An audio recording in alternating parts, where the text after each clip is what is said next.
That was Bill Sample leading us into the Jazz Vespers service for the month of July. We're glad that you found your way here. My name is Dan Chambers. I'm one of the ministers that serves the congregation of St. Andrews-Wesley United Church in Vancouver. Usually, we have a Jazz Vespers service every Sunday at 4 o'clock, and that has happened for about 28 years. But because of the pandemic, we aren't able to do that, obviously, and we're down to online services once a month. And, you know, it's better than nothing, but we're glad that you found us and that we have found our way into your life. So again, welcome wherever you are, and I mean that in two ways. One, geographically, wherever you happen to be located, and two, spiritually, wherever you happen to be on your spiritual journey, whether you are part of a faith tradition or an agnostic or a person who is questioning, you are welcome here. You're also welcome to this community, no matter whom you happen to love. We believe that love is love, and as people who follow in the ways of Jesus, we feel like that is the most important theme and thread in our life, and so you are welcome here. I have to admit that I miss not being in the same room, in this case with Darlene Cooper and Bill Sample. I miss not being in the room with you. There's just a certain energy that happens when we're all in the same place together. But recording from home or here at the church, it isn't quite the same, and yet I'm glad that we can do this. At least it allows us to be together in this limited capacity, and I hope that something sung or played or spoken today will dance its way into your heart and mind. So I'll say a little bit more about Darlene and Bill in a second, but first, let's start with the first piece, the opening song, Get Along.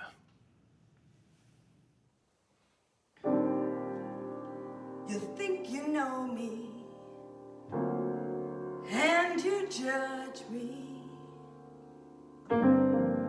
Why can't we all get along?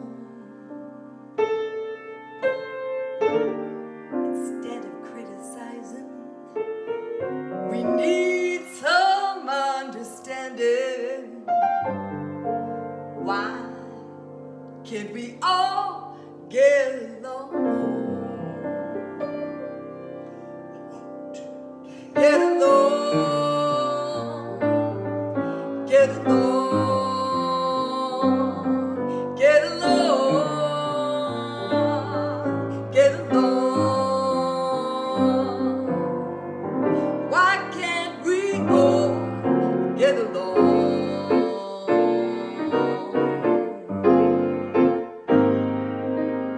Though we don't understand my side, can we set our fences aside?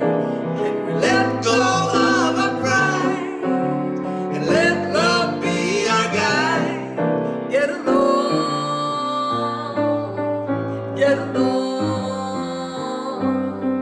get along, get along. Why can't we all get along?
Get along,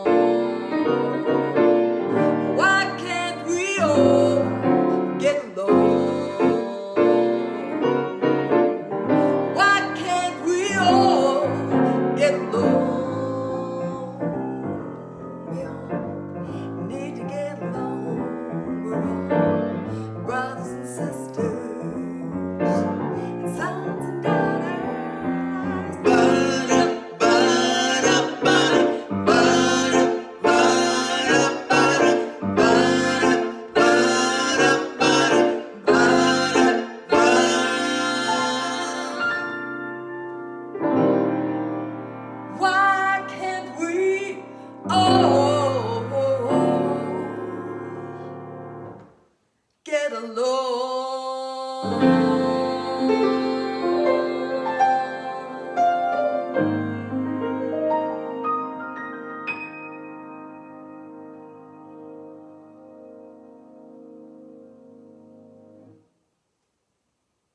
That was fabulous. Thank you, Darlene and Bill. You know, in addition to having a great voice, Darlene Cooper, formerly Ketchum, is an arranger, composer, teacher, and is currently the director for the Marcus Mosley Chorale.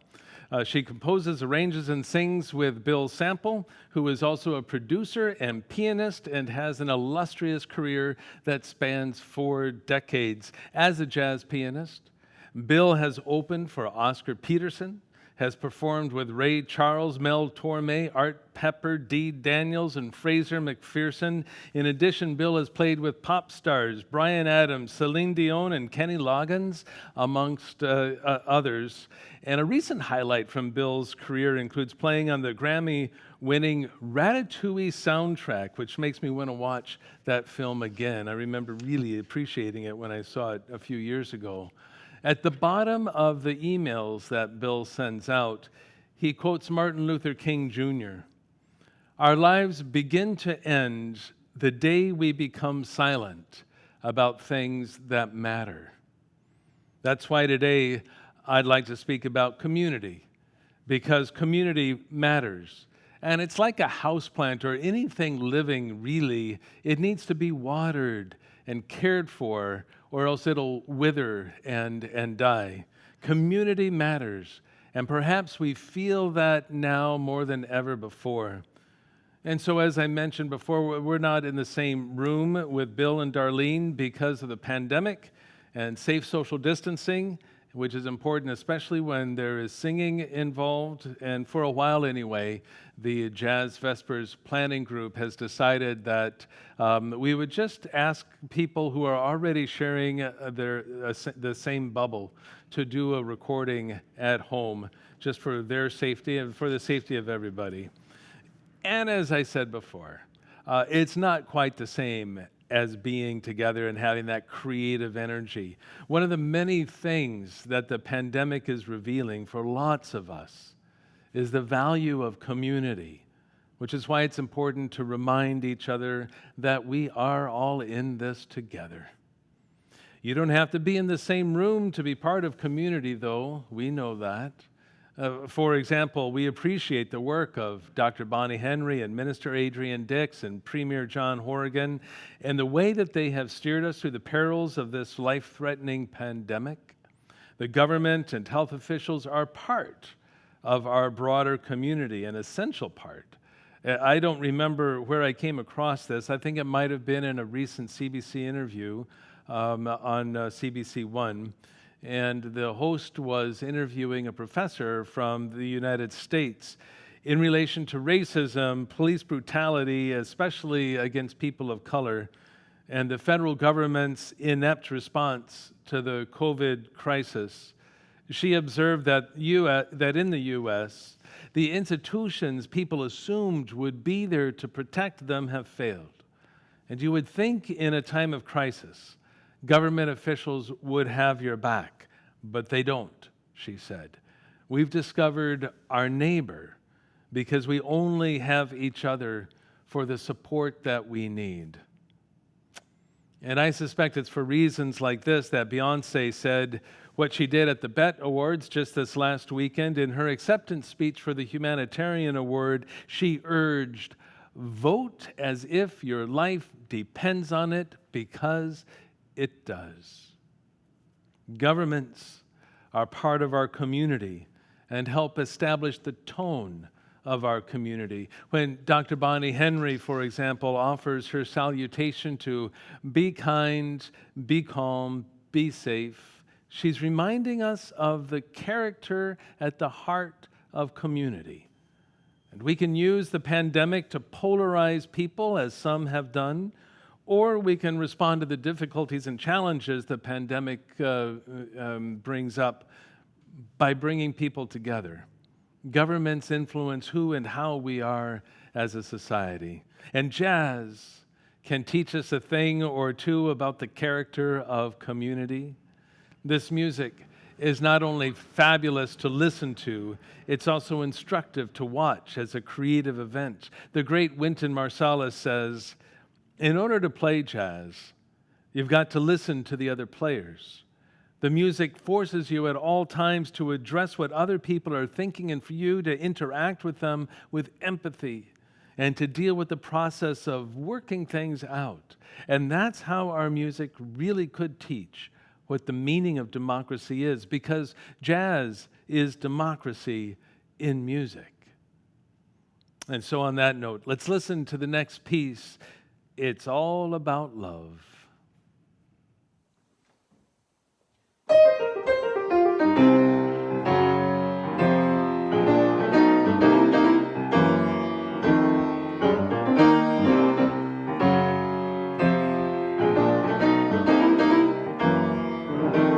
It's all about love. It's all about love. Nothing else matters but love. It's all about love. Sure, nothing is bigger, no bigger than love. Nothing bigger, no bigger than love. No, there's nothing. Love is patient, love is kind. What we need for all of mankind. So much hurt, so much pain. We gotta learn how to love again.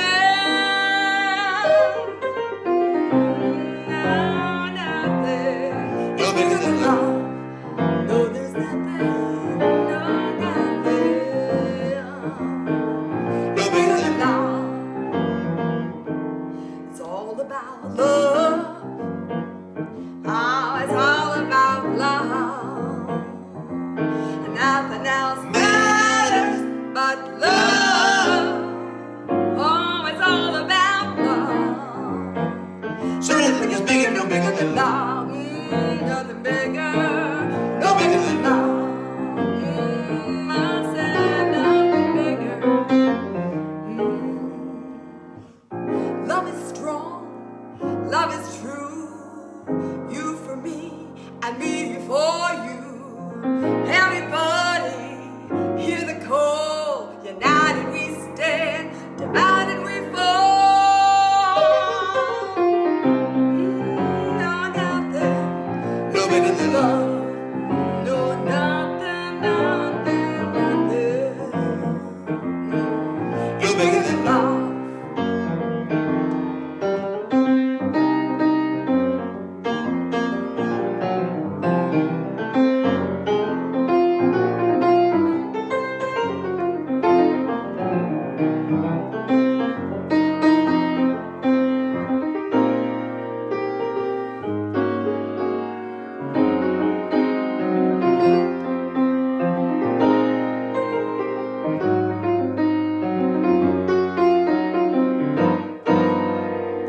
So nothing is bigger, no bigger than love. No bigger than love. So nothing is bigger, no bigger than love. Nothing, no bigger than love. It's all about love. It's all about love. It's all about love. It's all about love. It's all about love. It's all about love. It's all about love. It's all about love. Sure, nothing is bigger, no bigger than love. It's all about love, and we will see this through together. Dr. Vivek Murthy, Surgeon General in the United States from 2014 to 2017, argues in his book, Together, that loneliness needs to be addressed. It can be associated, he wrote, with a greater risk of cardiovascular disease, dementia, depression, and anxiety. He warned that the problem could kill. It's proven to be worse for health than smoking 15 cigarettes a day. I can't believe that. That's astonishing. With the social restrictions from COVID-19 in particular, loneliness has to be on the rise in an escalating fashion. And so, what is the character of community that will save us now? The other day, a friend told me a story that just blew me away. This is an example of how we can be there for each other in a personal way. To protect his privacy, I'll call him Zhang Wei. Zhang Wei is a very bright, talented guy, now in his 50s, and he's been friends with Violet for 30 years. Violet is also not her real name either. Violet is now 92, and unfortunately has no family in Canada. Violet is tough and fiercely independent. I can do it myself is her daily motto. The other day, Violet fell in her home. She couldn't get to the phone to make a call, and so remained on the ground by her couch. She lay there for 20 hours before Zhang Wei happened to stop by and find her there hurt, highly disoriented, dehydrated. He called the ambulance, who took her to the hospital. And then he began to clean her apartment, which took about 5 hours, and then helped sort out a financial problem she had because she had paid $10,000 in taxes for the Vancouver vacancy tax, which she didn't need to do. And so he made sure that the government refunded the money to her account. When asked, what is the greatest of the 614 commandments, Jesus replied with two: to love the Lord your God with all your heart, mind, soul, and strength, and to love your neighbor as yourself. The golden rule, it's called. Most have heard of it, but there's a long mile between hearing of it and living into it. Zhang Wei quietly has lived it, and I was humbled by that generous act of love.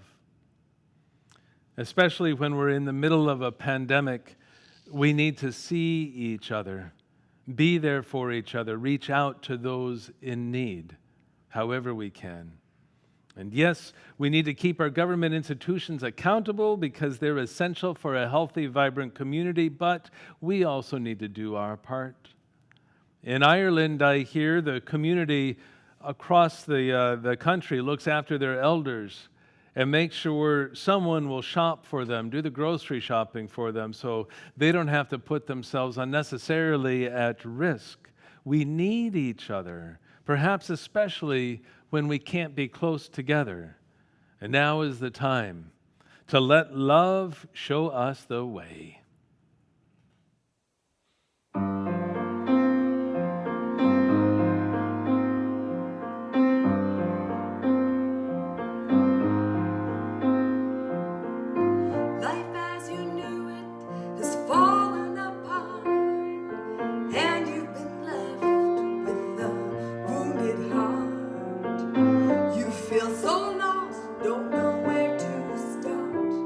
But love will throw the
As a final blessing, I'd like to share with you a fabulous poem a friend sent just a few days ago.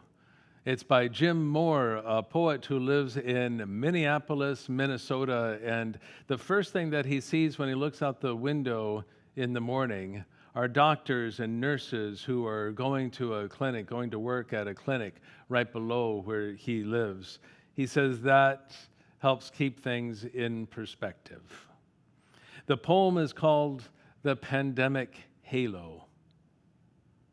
The first time I saw it was above the head of an old lab.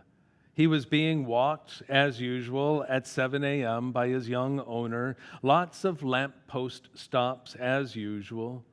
And there it was, faint at first, then hovering at a rakish tilt above his silky head. I thought maybe it was a weird trick of light. The day was bright. But then the next morning, the nurse who parks across the street in the now almost empty lot was trotting along on her way to the clinic that is just below my window. She had it too. I don't think she noticed it at all. She was moving quickly, late to work. I imagine that's what was on her mind, not holiness. The third day, a young man in a red cap with a backpack slouched past. I had never seen him before. You could see he was seriously depressed, looking down at the sidewalk. But there it was, firmly in place above him, so he couldn't see how really beautiful he was. By now, the pandemic halo is well recorded. We almost take it for granted, what once seemed so amazing. After the pandemic is over, they say, the halo effect will disappear. They say we will return to life as usual. We won't need it. I have my doubts. I think we might need it more than ever. I think we might be saying things like, remember how incredible it was during the pandemic? How everyone had a halo? How grief and holiness were all we knew of the world? And the sight of a dog at a lamppost could bring us to tears. And so I hope that you're able to go into your day or into your evening recognizing the halo that is at a rakish tilt right above your head, and to see the world and others with eyes where we recognize in the grief and the difficulty and the ordinariness of life that there is a holiness flickering within each one of us. May that holiness bless you this day and always. Take care.